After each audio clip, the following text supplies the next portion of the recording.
Hey guys, Phil here from Hike Slam. In today's video, I'm going to be talking about how much it costs to hike the Appalachian Trail.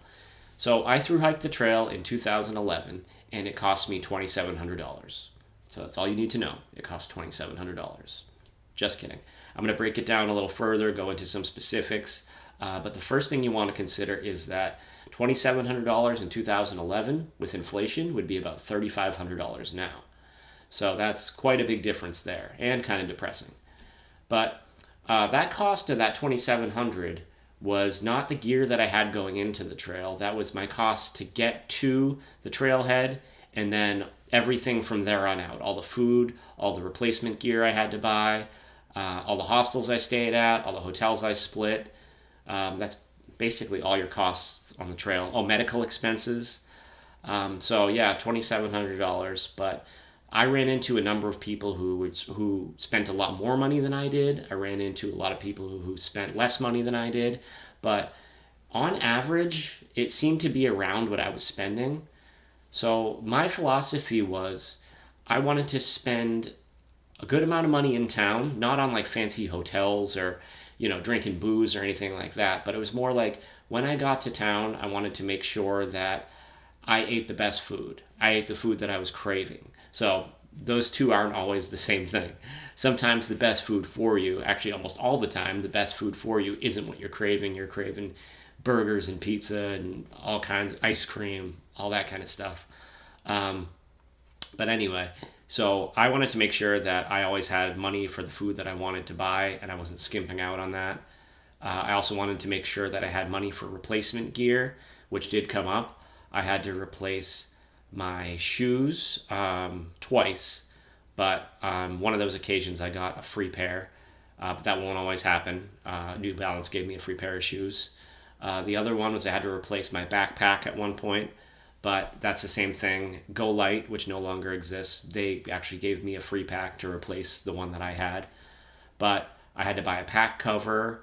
I lost my toothbrush at one point. I had to buy that again. It's a lot of little things like that that just add up.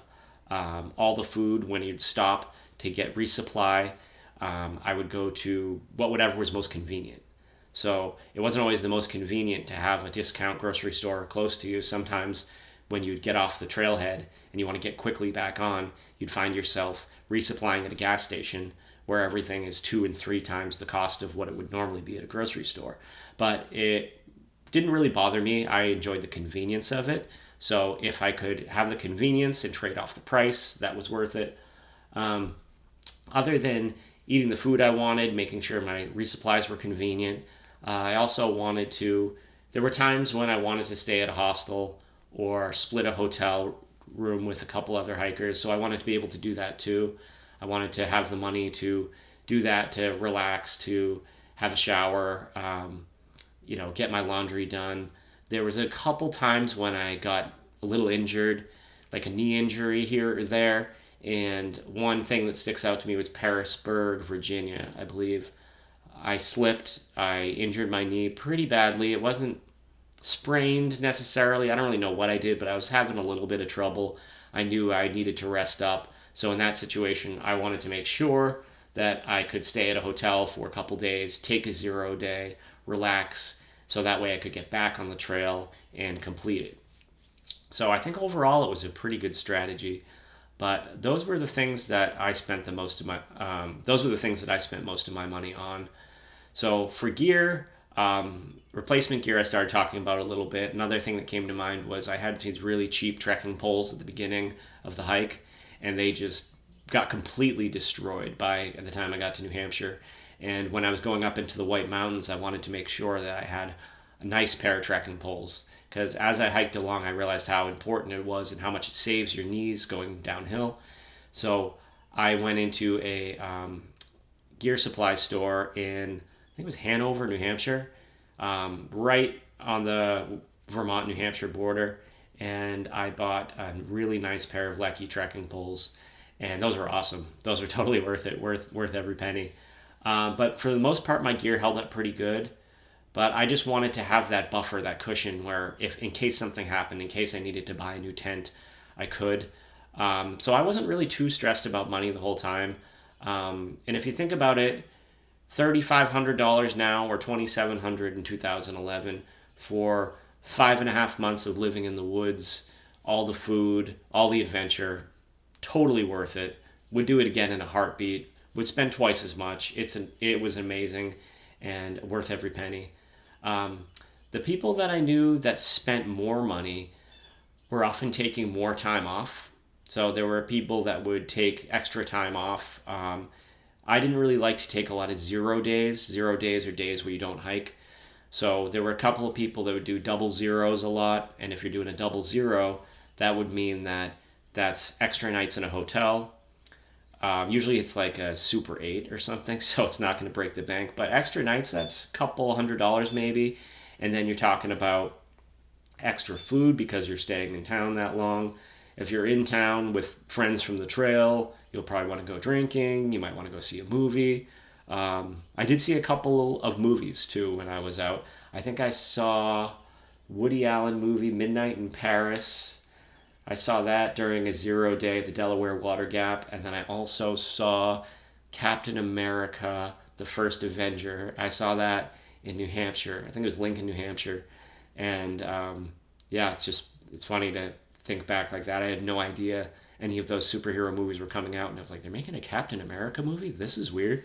But yeah, so there's a couple of entertainment things like that. Like, okay, I saw a couple of movies, things that I didn't consider necessarily at the beginning, but I wanted to have the flexibility to do that stuff. So, but eating the good food was important. People spent less than me, and oftentimes they did things like they'd stay at hostels and do work for stays, or when we would stay at hostels, me and whoever I was hiking with, they may have just camped in the woods instead of doing the hostel. To try to save as much money as possible, and I totally respect that. I think it's awesome actually to see if you can just maximize your time in the woods and not spend any excess money. But for me, I knew that relaxation time, or the time off the trail, sometimes is as important as the time on the trail. You need a chance to reset, even if it's just for a few hours. Even if you get to town at 4 o'clock, check into a hostel, get a shower, eat some real town food rather than just like ramen and pepperoni and stuff. It gives your body and your mind a chance to kind of just like reset itself, and then the next morning you're ready to hit it really hard again. But there are the people that don't even take those luxuries. They just stay in the woods, and if you were going to do that, your costs would be a little bit lower. But I would say the best way to save the most money would be to make sure your gear is of good quality, so it's not going to break, and you're satisfied with it. You don't want to go onto the trail with a piece of gear, a $300 backpack that doesn't fit you right, and then after 50 miles you have to switch it out for something else. That would be a big cost, so you wouldn't want to have to do that. And just to know exactly what you plan on focusing on. So if you have good gear and you're going to want to stay in some hostels, you're going to want to eat some town food, your costs would probably be similar to mine. But if you wanted to be in the lap of luxury, maybe you wanted to take a week off. There were people who went to Washington, D.C. and saw the monuments and stuff, so you'd want to factor that into your costs. But yeah, I think I struck a pretty good balance there on how much it cost me and on the money I spent. It felt like I kind of had a good grasp on what was important to me, so I'm happy that I did it the way that I did. I'm trying to think of other costs that might come up. Oh yeah, medical costs. So at one point I got Lyme disease. I'll do a video about that in the future. Yikes. But I had to go to like a walk-in medical place, and I didn't have any insurance at the time, so they just ran my credit card. That was a couple $100. I didn't want to spend it, but sometimes you have to just get healed and get back on the trail. That case, it didn't really get me healed, but it was important that I went to try to get a proper diagnosis. Didn't exactly happen, but we'll get into that too in a future video. But yeah, so those are some of the major costs of hiking on the trail, hiking the Appalachian Trail, and what you can expect to spend. It's a really fun time. Like I said, recommend giving yourself, your body, and your mind a little downtime. Those hostels, I'm not sure how much they'd be now, but a lot of them were very cheap at the time. So yeah, keep that in mind. Keep a little budget for gear replacement. Another thing people can do to save money, there were people who had mail drops or all their food shipped from home. If they had like a loved one at home, and they could pick up mail drops at different post offices. Obviously, they could buy in bulk or like freeze dry their own food. I saw a few people doing that. They were able to save a lot of money versus like me, who would go into a 7-Eleven and try to resupply for 5 days with the instant potatoes and the ramen and the Snickers and all that stuff. The cost, I'm sure, ended up adding up, but I just liked to have that flexibility. So yeah, that's a kind of an overview of the cost of hiking the Appalachian Trail. I hope this was helpful for you guys. It's kind of fun to reminisce and think of all the details of it. And if you have any questions or comments about it, leave it down below.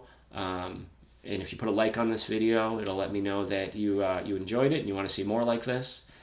So until next time, this is Phil for Hike Slam, and I'll catch you guys later. Bye.